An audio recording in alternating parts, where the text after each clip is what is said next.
પ્રક્રિયા કર્યા વગર ઉપયોગમાં લઈ શકાય છે. મારા કુલ 4 પ્રકાર છે. પહેલું સર્વસુલભ સંસાધન, બીજું સામાન્ય સુલભ સંસાધન, ત્રીજું વિરલ સંસાધન, ચોથું એકલ સંસાધન.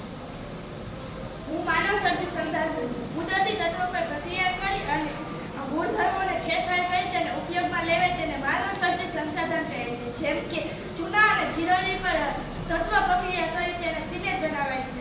મારા બીજા ઉદાહરણ સડક, પુલ, મકાન વગેરે છે. હું સર્વસુલભ સંસાધન હું સર્વત્ર ઉપલબ્ધ છું. ઉદાહરણ તરીકે ઓક્સિજન અને લાઇટ. હું સામાન્ય સુલભ સંસાધન છું. સામાન્ય રીતે સરળતાથી મળી આવું છું. દાખલા તરીકે જળ ને ગોચર ભૂમિ.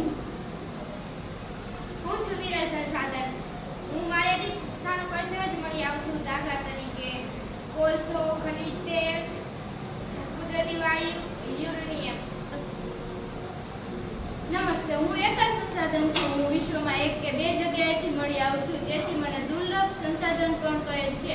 દાખલા તરીકે કાયોલાઇટ ખનિજ. હું નવીકરણીય સંસાધન છું. મારું બીજું નામ પુનઃપ્રાપ્ય સંસાધન છે. હું અખૂટ માત્રામાં મળી આવું છું, જેમ કે જંગલો, પવન અને સૂર્યપ્રકાશ વગેરે. નમસ્તે, મારું નામ છે બિન નવીનીકરણીય સંસાધન. મારું બીજું નામ છે પુનઃઅપ્રાપ્ય સંસાધન. એકવાર વપરાયા બાદ મારું ફરી નિર્માણ અશક્ય છે, જેમ કે ખનિજ, કોલસો, કુદરતી વાયુ વગેરે. નમસ્તે, હું માનવ સંસાધન છું. હું